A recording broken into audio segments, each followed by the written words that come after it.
தேர்வாளர்கள் அனைவருக்கும் வணக்கம். இன்றைக்கி நம்ம maximal ideals and prime ideals, homomorphism, integral and Euclidean domain, integral domain and Euclidean domain, இந்த டாபிக்ஸ் எல்லாமே தான் நம்ம பார்க்க போகிறோம். இதில் உங்களுக்கு நான் டெஃபினேஷன்ஸ் கூட வித் எக்ஸாம்பிள்ஸுமே கொடுத்துருக்கேன். ஸோ வீடியோவை ஸ்கிப் பண்ணாதீங்க, கடைசி வரைக்கும் ஃபுல்லாக பாருங்கள். அப்போ தான் உங்களுக்கு இந்த டாபிக்ஸ்க்கான ஒரு ஃபுல் ஐடியா கிடைக்கும். ஓகேவா? சரி, வீடியோக்குள்ளே போகிறதுக்கு முன்னாடி ஒரு முக்கியமான விஷயம், நம்மளோட test batch, old test batch, new test batch ரெண்டுமே நம்மக்கிட்ட அவைலபிளாக இருக்குது. உங்களுக்கு எந்த டெஸ்ட் பேட்ச் வேணும்னு நினைக்கிறீங்களோ நீங்கள் வாட்ஸ்அப்பில் மெசேஜ் பண்ணி நீங்கள் ஜாயின் பண்ணிக்கலாம். நீங்கள் டெஸ்ட் பேட்சில் ஜாயின் பண்ணிங்கன்னா மட்டும்தான் உங்களால் ப்ராக்டிஸஸை நல்லபடியாக செய்ய முடியும். எக்ஸாம்ஸ் நீங்கள் அட்டென்ட் பண்ணி நிறைய மார்க்ஸ் ஸ்கோர் பண்ண முடியும். ஸோ ப்ளீஸ் முடிஞ்ச அளவுக்கு சீக்கிரமாக ஜாயின் பண்ணி உங்களோட ப்ராக்டிஸஸை ஸ்டார்ட் பண்ணிக்கோங்க. நீங்கள் லேட் பண்ண லாஸ் உங்களுக்கு தான், புரிஞ்சுக்கோங்க. ஓகேவா? ஓகே ஃப்ரெண்ட்ஸ், யூஜிடிஆர்பி மேத்தமெட்டிக்ஸ் சிலபஸ்லேருந்து நம்ம 5th யூனிட் வந்துட்டோம் இல்லையா? 5th யூனிட்டில் நம்ம இன்றைக்கி maximal ideals, prime ideals, homomorphism, integral and Euclidean domains topics பார்க்க போகிறோம்.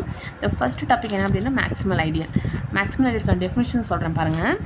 It R be a ring, an ideal m not equal to r. அதாவது ஆறுன்றது ஒரு ரிங்குன்னு சொல்லியிருக்காங்க. ஓகே, நான் ஆறுன்ற ஒரு ரிங் எடுத்திருக்கேன். அதுலேருந்து நான் வந்து ஒரு ஐடியல் எடுத்துக்க போகிறேன்.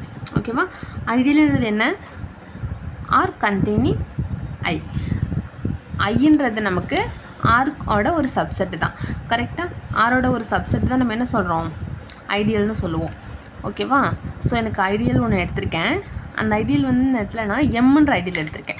ஐ கிடையாது, தட் இஸ் எம்ன்ற ஒரு ஐடியல் நான் வந்து இடத்துல சூஸ் பண்ணியிருக்கேன். இந்த எம் எனக்கு நாட் ஈக்குவல் டு ஆர்வாக இருக்குது. அதாவது இது is contained or equal to R சொல்லுவோம் இல்லையா? பட் இந்த இடத்துல கண்டெய்னட் மட்டும்தான், கண்டெய்னட் ஆர் ஈக்குவல் டுன்ற டேர்ம் யூஸ் பண்ணக்கூடாது. Because M not equal to ஆர்னு சொல்லியிருக்காங்க. And is set to be maximal ideal. இந்த இடத்துல நான் இந்த எம்மை மேக்ஸிமல் ஐடியல்னு சொல்லலாம். எப்போ சொல்லலாம் அப்படின்னா, இப்போ எனக்கு யூன்ற இன்னொரு ஐடியல் எனக்கு எக்ஸிஸ்ட் ஆகுதுன்னு வச்சுக்கோங்க. யூன்ற ஒரு ஐடியல் நான் என்ன பண்ணுறேன்? ஆர்லேருந்து சூஸ் பண்ணியிருக்கேன். ஓகே, அப்போ எனக்கு இந்த கண்டிஷன் வந்துட்டு பாருங்கள், M contained or equal to U, contained or equal to ஆர்னு கிடைக்குது. ஓகே, இப்போ எனக்கு ஒன்று எம் யூக்கு ஈக்குவலாக இருக்கணும், இல்லைனா யூ ஆருக்கு ஈக்குவலாக இருக்கணும். அப்படி இருந்துச்சுன்னா என்ன ஆகும்? இது ஒரு ப்ராப்பர் ஐடியலாக இருக்குமா? இருக்காது. இது ஒரு இம்ப்ராப்பர் கண்டெய்னிங்காக இருக்கும். இது ஒரு ப்ராப்பர்லி கண்டெய்னிங்காகவும் இருக்காது. புரியுதா? ப்ராப்பர்லி கண்டெய்னிங்னா என்ன அர்த்தம்? ஏ கண்டெய்னிங் பி, இதுதான் ப்ராப்பர்லி கண்டெய்னிங் சொல்லுவோம். எனக்கு இதில் ஈக்குவல் டுன்னு வந்துடுச்சு அப்படின்னா திஸ் இஸ் நோ ப்ராப்பர்லி கண்டெய்னிங்னு சொல்லுவோம். கரெக்டாக? இப்போ எனக்கு இந்த இடத்துல ஒன்று யூக்கு ஈக்குவலாக இருக்கணும், இல்லைனா யூன்றது ஆருக்கு ஈக்குவலாக இருக்கணும்னு சொல்கிறேன். அப்போ என்ன அர்த்தம்? இந்த இடத்துல எனக்கு நோ ப்ராப்பர் ஐடியல் கிடைக்கிது. ஸோ நோ ப்ராப்பர் கண்டெய்னிங் இருக்குது. அப்படி இருந்துச்சுன்னா இந்த எம்னை என்ன சொல்லலாம்? மேக்ஸிமல் ஐடியல்னு சொல்லலாம். ஓகே, மேக்ஸிமல் ஐடியல்னு சொல்கிறதுக்கு எனக்கு 2 கண்டிஷன்ஸ் தான். ஒன்று, இந்த எம் நாட் ஈக்குவல் டு ஆராக இருக்கணும். அண்ட் இந்த கண்டிஷன்லேருந்து எனக்கு எம்ன்றது ஒன்று யூக்கு ஈக்குவலாக இருக்கணும், இல்லைன்னா இந்த யூன்றது ஆருக்கு ஈக்குவலாக இருக்கணும். அப்படி இருந்துச்சுன்னா இந்த எம்ஐனா மேக்ஸிமல் ஐடியல்னு சொல்லலாம். புரியுதா? அண்டு ஃபார் எக்ஸாம்பிள் பாருங்கள், இப்போ நான் இசட் இருக்கு இல்லையா? இன்டீஜர்ஸ் தான் என்ன பண்ணிக்கிறேன்னா ஆறுன்ற ரிங்குன்னு எடுத்துக்க போகிறேன். இதுலேருந்து நான் ஒரு ஐடியல் சூஸ் பண்ணுறேன், மேக்ஸிமல் ஐடியல் நான் சூஸ் பண்ணுறேன். அந்த மேக்ஸிமல் ஐடியல் என்ன அப்படின்னா ப்ரைம் ஐடியல் ஆஃப் 2. ஓகே, இது வந்து ஆரோடைய ஒரு சப்செட்டு தான். ப்ரைம் ஐடியல் ஆஃப் 2 எடுக்கிறேன். அப்போ எனக்கு என்ன அர்த்தம்னா, இந்த இதில் என்னென்ன எலமெண்ட்ஸ் இருக்கும்? 0 +or-2 இருக்கும், +or-4 இருக்கும், +or-6 இருக்கும், அண்ட் ஸோ ஆன். எல்லா ஈவன் நம்பர்ஸும் எனக்கு இந்த இடத்துல இருக்க போகுது. கரெக்டாக? அப்போ நான் இந்த இடத்துல யூன்ற இன்னொரு செட் எடுக்கிறேன். யூன்ற செட்டில் எனக்கு அப்போ என்ன நம்பர்ஸ்லாம் இருக்கும்? ஈவன் நம்பர்ஸ்லாம் இதில் வந்துருச்சு இல்லையா? ஸோ இந்த இடத்துல எனக்கு ஃபுல் ஆட் இன்டீஜர்ஸ் எல்லாமே எனக்கு இருக்க போகுது. கரெக்டாக? அப்போ பாருங்கள், 1 ஈக்குவல் டு 2n + 1 - 2n. அதாவது நான் 1ன்ற எலிமெண்ட்டுக்கு 2n ஆட் பண்ணி சப்ராக்ட் பண்ணியிருக்கேன். ஓகே, இப்போ 2n + 1னா என்ன அர்த்தம்? ஆட் இன்டீஜர்ஸா? அப்படி இருக்கிற இடத்துல யூன்ற டேர்ம்ஸ் தான் வரும். கரெக்டாக? -2n, 2nன்றது என்ன அப்படின்னா இந்த ஈவன் நம்பர்ஸ். ஓகேவா? இப்போ எனக்கு பாருங்கள், 1ன்ற எலிமெண்ட் எனக்கு யூவில் இருக்கும். கரெக்டாக? 1ன்றது எனக்கு ஒரு ஆட் நம்பர். ஓகேவா? அப்போ எனக்கு யூன்ற செட்டுக்குள்ளே 1ன்ற எலிமெண்ட் கண்டிப்பாக இருக்கும். பாருங்கள், ஆறுன்றது ஒரு ரிங்கு. அந்த ரிங்கில் யூன்றது ஒரு ஐடியலாக இருக்குது. அந்த ஐடியலுக்குள்ளே எனக்கு 1ன்ற எலிமெண்ட் இருக்குது. இந்த 3 கண்டிஷன் எனக்கு சாட்டிஸ்ஃபைட் ஆனிச்சு அப்படின்னா நம்ம என்ன சொல்லலாம்? ஆர் ஈக்குவல் டு யூன்னு சொல்லலாமா? கரெக்டாக? ஆர் ஈக்குவல் டு யூன்னு சொல்லலாம் இல்லையா? ஸோ எனக்கு இப்போ ஆர் ஈக்குவல் டு யூன்ற டேர்ம் எனக்கு கிடச்சிருச்சு. So there is no proper ideal of R properly containing U. ஓகேவா? ஸோ நம்ம என்ன சொல்லிடலாம், இந்த எம்ன்றத மேக்ஸிமல் ஐடியல் அப்படின்னு சொல்லலாம். புரியுதா? Okay fine. நெக்ஸ்ட்டு வந்து பாருங்கள் ப்ரைம் ஐடியல். ப்ரைம் ஐடியலுக்கான டெஃபினிஷன்ஸ் பார்த்துக்கோங்க. It R be a commutative ring, an ideal P not equal to R is called a prime ideal. If AB belongs to P, there such that either A belongs to P or B belongs to P. அதாவது ஆறுன்றது எனக்கு ஒரு competitive ரிங்காக இருக்குன்னு வச்சுக்கோங்களேன். இப்போ நான் பீன்றது ஒரு idea choose பண்ணுறேன், எனக்கு அந்த பீன்றது ஆருக்கு நாட் ஈக்குவல்ட்டுவாக இருக்குது, அதாவது பி கண்டெய்னிங் ஆராக இருக்குது. ஓகேவா? நான் இந்த மாதிரி ஒரு ஐடியலை சூஸ் பண்ணியிருக்கேன். அந்த ஐடியல்லேருந்து பாருங்கள், ஏபின்றது எனக்கு பிலாங்ஸ் டு தட் ஐடியலாக இருக்குதுன்னு வச்சுக்கோங்களேன். ஒன்று ஏன்றது எனக்கு பியில் இருந்திருக்கணும், இல்லைன்னா பீன்றது எனக்கு பியில் இருந்திருக்கணும். ரெண்டில் ஒன்று ட்ரூவாக இருந்துச்சு அப்படின்னா தான் எனக்கு ஏபின்றது பியிலேருந்து கிடைக்கும். கரெக்டாக? ஸோ இந்த கண்டிஷனுக்கு சாட்டிஸ்ஃபைட் ஆகுது அப்படின்னா தட் இஸ் ப்ரைம் ஐடியல்னு சொல்லுவோம். ஓகேவா? ஏபி பிலாங்ஸ் டு பி, அப்போ ஒன்று ஏ பியில் இருக்கணும், இல்லைனா பி பியில் இருக்கணும். ரெண்டில் ஒன்று சாட்டிஸ்ஃபைட் ஆகுது அப்படின்னா தட் இஸ் ப்ரைம் ஐடியல்னு சொல்லுவோம். ஓகேவா? த நெக்ஸ்ட் டாபிக் பாருங்கள்.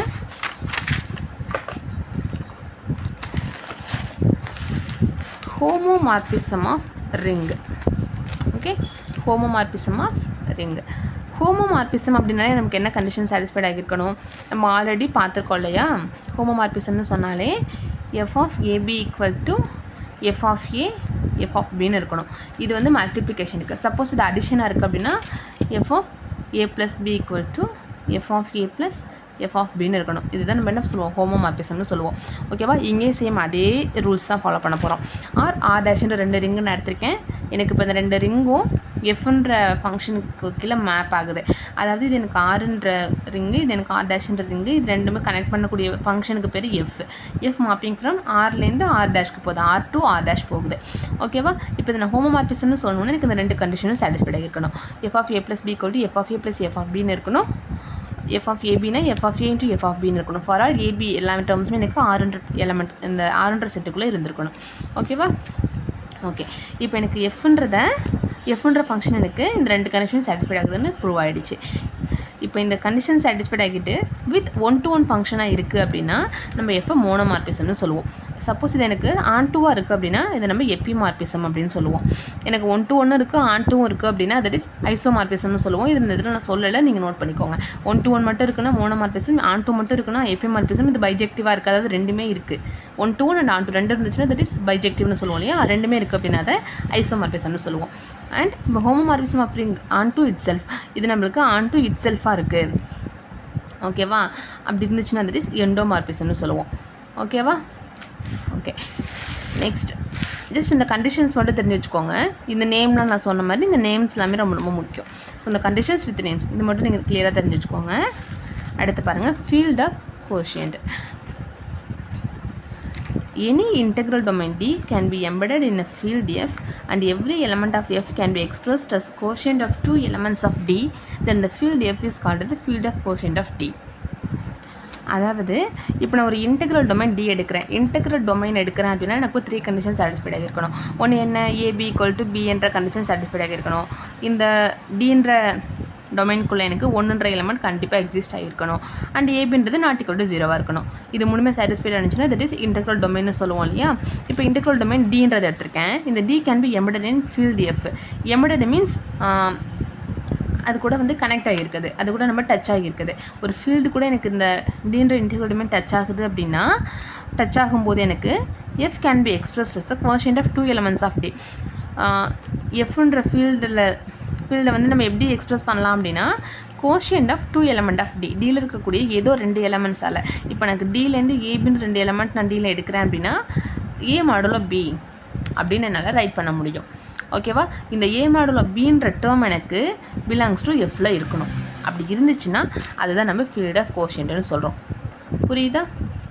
இன்டெக்ரல் டொமைன்றது டி, இது எனக்கு எஃப் கூட வந்து எம்பெடட் ஆகிருக்கு அப்படின்னா எஃப்ல இருக்கக்கூடிய ஒவ்வொரு எலமெண்ட்ஸையும் நான் A modulo B belongs to எஃப்னு எக்ஸ்பிரஸ் பண்ண முடியும். அந்த ஏபின்றது எல்லாமே எங்கே இருக்குது, டின்ற டொமைனுக்குள்ளே இருக்க போகுது.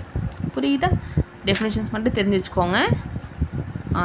இதுலேருந்து நமக்கு டைரெக்டாக தியரி கொஸ்டின்ஸ் தான் கேட்பாங்க. தென் த ஃபைனல் ஒன் என்ன அப்படின்னா யூக்ளிடியன் டொமைன். யூக்ளிடியன் டொமைனில் பாருங்கள், let R be a commutative ring without without zero divisors. இப்போது ஜீரோ டிவைசஸ் காம்படிட்டிவ் ரிங் அப்படின்னா ஏபி ஈக்குவல் டு பி என்ற கண்டிஷன் சாட்டிஸ்ஃபைட் ஆகிருக்கணும். ஜீரோ டிவைசஸ்னால் என்ன அர்த்தம்? ஏபி ஈக்குவல் டு ஜீரோன்றது அர்த்தம். இப்போ வித்தவுட் ஜீரோ டிவைசஸ்ன்னு சொல்லியிருக்காங்க. அப்போ என்ன அர்த்தம்? ஏபின்றது நாட் ஈக்குவல் டு ஜீரோவாக எனக்கு இருக்க போகுது.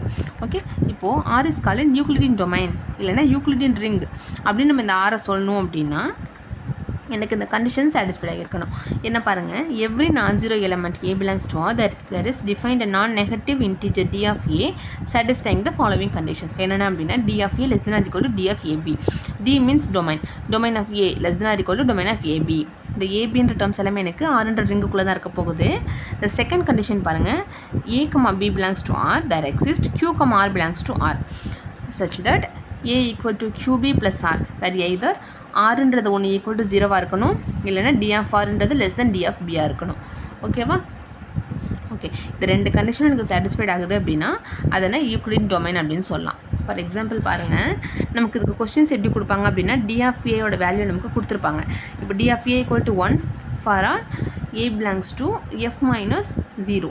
நான் ஜீரோ எலமெண்ட்ஸ் தான் எடுக்கணும் இல்லையா? ஸோ நான் என்ன பண்ணுறேன், மைனஸ் எஃப் மைனஸ் 0ன்னு எடுத்துக்கிறேன். ஸோ நான் ஜீரோ எலமெண்ட்ஸ் மட்டும் எனக்கு இந்த ஏல சூஸ் பண்ணுவேன். கரெக்டாக? ஓகே, இப்போ என்ன சொல்லணும், இந்த நான் எஃப்ன்ற இந்த ஃபீல்டுனா யூக்ளிடியன் டொமைனாக இருக்கா இல்லையன்றதை நான் செக் அவுட் பண்ணணும். ஸோ இப்போ டி ஆஃப் ஏன்றது எனக்கு 1 இருக்குது. கரெக்டாக? ஸோ கண்டிப்பாக டி ஆஃப் ஏபின்றது எனக்கு என்னவாக இருக்கும், இந்த டி ஆஃப் ஏக்கு ஈக்குவலாக தான் இருக்கும், ஈக்குவல் டு 1 இருக்கும். கரெக்டாக? இந்த ஏன்ற டேர்ம்ஸ் எல்லாமே எனக்கு ஒரு நான் ஜீரோ எலமெண்ட்ஸாக இருக்குது. கரெக்டுங்களா? நான் ஜீரோ எலமெண்ட்ஸாக இருக்குது அப்படின்னா நம்ம கண்டிப்பாக டி ஆஃப் ஏவை less than or equal to D of ஏபின்னு சொல்லலாம். ஸோ இந்த கண்டிஷனுக்கு கண்டிப்பாக ட்ரூவாக தான் இருக்கும். இது நமக்கு ட்ரிவியல் கண்டிஷன்ஸ் தான். ஓகேவா? அண்ட் இப்போ நான் ஏவை நான் எப்படி ரைட் பண்ணுறேன் பாருங்கள், ஏன்னா பி இன்வர்ஸ் இன்ட்டு பின்னு ரைட் பண்ணுறேன். இப்படி பண்ணுறதுனால ஏதாவது வேல்யூஸ் சேஞ்ச் ஆக போகுதா? கிடையாது. நான் பி அண்ட் பி இன்வர்ஸை நான் மல்டிப்ளை பண்ணியிருக்கேன், ப்ளஸ் 0ன்னு எழுதிக்கிறேன். ஓகே, இப்போ பாருங்கள், நான் ப்ராக்கெட் போட்டுக்கிறேன், ஏபி இன்வர்ஸ்க்கு மட்டும் நான் ப்ராக்கெட் போட்டிருக்கேன். இப்போ எனக்கு இந்த இடத்துல A equal to QB plus ஆர்னு ரைட் பண்ணணும் இல்லையா? எனக்கு இந்த கண்டிஷன்ஸ் இது ரெண்டையும் எனக்கு கம்பேர் பண்ணி பாருங்களேன்.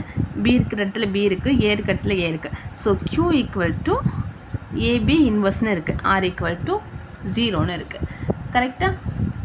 ஓகே, எனக்கு இப்போ க்யூன்ற ஒரு டேர்ம் கிடச்சிருக்கு, எக்ஸிஸ்ட் ஆகிருக்கு.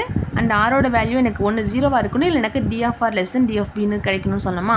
எனக்கு இந்த இடத்துல ஆரோட வேல்யூ எனக்கு 0னே கிடைச்சிருச்சு. ஸோ எனக்கு இந்த கண்டிஷன் எனக்கு சாட்டிஸ்ஃபைட் ஆகிடுச்சு. ஃபஸ்ட் ஒன்றும் எனக்கு கொடுத்த கிவன் டேர்ம்லேருந்தே நான் ஃபஸ்ட்டு ஈக்குவேஷனுக்கு கண்டிப்பாக சாட்டிஸ்ஃபைட் ஆகுன்றத சொல்லிட்டேன். கரெக்டாக? எனக்கு இந்த ரெண்டு கண்டிஷனுமே சாட்டிஸ்ஃபைட் ஆனதுனால எஃப் இஸ் யூக்ளிடியன் டொமைன்னு சொல்லலாம். ஓகேவா? ஓகே, அவ்வளோதான்.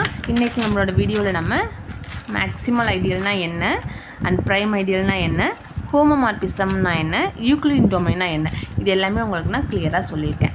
ஓகேவா? இது எல்லாத்துக்குமே நான் சொன்ன மாதிரியான டெஃபினிஷன்ஸ் இருக்குது பார்த்தீங்களா? இப்போ மேக்ஸிமல் ஐடியல் அப்படின்னா இந்த கண்டிஷன் சாட்டிஸ்ஃபைட் பண்ணியிருக்கணும், இதுதான் நம்மளோட டெஃபினிஷன்ஸ். ஸோ இந்த டெஃபினிஷன்ஸ் மட்டும் தெரிஞ்சுக்கோங்க. அப்போ ப்ரைம் ஐடியல் அப்படின்னா எனக்கு இந்த 3 கண்டிஷன் சாட்டிஸ்ஃபைட் ஆகியிருக்கணும். நெக்ஸ்ட் ஹோமோமார்பிசம் அப்படின்னா நமக்கு டிஃபால்ட்டாக தெரிஞ்சது தான், இந்த 2 கண்டிஷன் சாட்டிஸ்ஃபைட் ஆகிருக்கணுன்றது தெரிஞ்சது தான். ஸோ எனக்கு இது 2 சாட்டிஸ்ஃபைட் ஆகிருக்கணும். வித் 1 to 1 இருந்துச்சுன்னா அதை நம்ம என்ன சொல்லுவோம், ஆன் டூ இருந்துச்சுன்னா அதை நம்ம என்ன சொல்லுவோம், ஆன் டூ இட் செல்ஃபாக இருந்துச்சுன்னா அதை நம்ம என்ன சொல்லுவோம், இதெல்லாமே நம்ம ஆல்ரெடி பார்த்தது தான். இதில் வந்து ரிங்குக்குன்னு சொல்லும்போது நம்ம சேம் அதே கான்செப்ட் தான் நமக்கு வரப்போகுது. நம்ம ரிங்குன்ற வேர்டு மட்டும் இதில் எக்ஸஸ் சேர்த்துக்க போகிறோம், அவ்வளோதான். நெக்ஸ்ட் வந்து ஃபீல்ட் ஆஃப் கோஷியன்ட் அப்படின்னா, கோஷியன்ட் அப்படின்னாலே எனக்கு எப்படி இருக்கணும், மாடல் ஆஃப் டேர்ம் போட்டு நம்ம எழுத போகிறோம். அப்போ ஃபீல்ட் ஆஃப் கோஷியன்ட்னு சொல்லியிருக்காங்க. அப்போ இந்த வேர்ட்ஸ்லேயே நமக்கு டெஃபினிஷன்ஸ் இருக்குது. ஏதோ ஒரு ஃபீல்டை வந்து நான் என்ன பண்ண போகிறேன், கோஷியன்ட்டை ரைட் பண்ண போகிறேன். கரெக்டாக? அப்போ அந்த ஃபீல்டு நான் எப்படி சூஸ் பண்ணுறேன் அப்படின்னா, ஒரு இன்டெக்ரல் டொமைன் எடுத்துக்கிறேன். அந்த இன்டெக்ரல் டொமைன் போயிட்டு எனக்கு என்ன பண்ணுது, அந்த ஃபீல்டு கூட டச் ஆகுது. அப்படி டச் ஆகும்போது அந்த ஃபீல்டில் இருக்க டேர்ம்ஸ் எல்லாமே நம்ம கோஷியன்ட் டைப்பில் எழுத போகிறோம். அந்த கோஷியன்ட் டைப்பில் நம்ம எழுதும்போது இப்போ ஏ கோஷியன்ட் ஏ மாடலில் பின்னு எழுதுறேன் அப்படின்னா, அந்த ஏபின்ற டேர்ம்ஸ் எல்லாம் எனக்கு என்ன பண்ணியிருக்கணும், டிலேருந்து நான் சூஸ் பண்ணியிருக்கணும். அந்த மாதிரி இருந்துச்சுன்னா அப்போ நான் அந்த ஃபீல்ட் ஆஃப் கோஷியன்ட்னு சொல்லலாம். ஓகேவா? ஜஸ்ட் இந்த இதை வச்சே டாப்பிக்கை வச்சு நம்ம டெஃபினிஷன்ஸே சொல்லிடலாம். அப்படி தான் இருக்கும். தென் யூக்ளிடியன் டொமைன் அப்படின்னாலும் சேம் அதே மாதிரி தான். ஸோ இந்த 2 கண்டிஷன் சாட்டிஸ்ஃபை பண்ணிச்சுன்னா தட் இஸ் யூக்ளிடியன் டொமைன் சொல்லியிருப்போம். அதுக்கு ஒரு எக்ஸாம்பிள் ப்ராப்ளம் கூட நான் உங்களுக்கு சொல்லியிருக்கேன். ஓகேவா? ஓகே ஃப்ரெண்ட்ஸ், உங்களுக்கு இந்த வீடியோவில் ஏதாவது டவுட்ஸ் இருக்குது அப்படின்னா கீழே கமெண்ட் செக்ஷனில் சொல்லுங்கள், நான் உங்களுக்கு அதை கிளியர் பண்ணிடுறேன். அண்ட் நம்ம அடுத்த டாபிக் பற்றி நம்ம நெக்ஸ்ட் வீடியோவில் பார்க்கலாம். அண்ட் ஸோ இது பார்த்திங்க அப்படின்னா உங்களுக்கே புரிஞ்சிருக்கும், இதில் ஃபுல் அண்ட் ஃபுல் வந்துட்டு தியரி பேசிக் கொஸ்டின்ஸ் தான் கேட்க போகிறாங்கன்றது. ஸோ உங்களுக்கு டெஸ்ட் பேஸில் ஜாயின் பண்ணிங்க அப்படின்னா உங்களுக்கு அது ரொம்ப ரொம்ப யூஸ்ஃபுல்லாக இருக்கும். ஸோ முடிஞ்ச அளவுக்கு சீக்கிரமாக ஜாயின் பண்ணி உங்களோட ப்ராக்டிஸஸை ஸ்டார்ட் பண்ணிக்கோங்க. நம்ம அடுத்த வீடியோவில் பார்க்கலாம். தேங்க்யூ.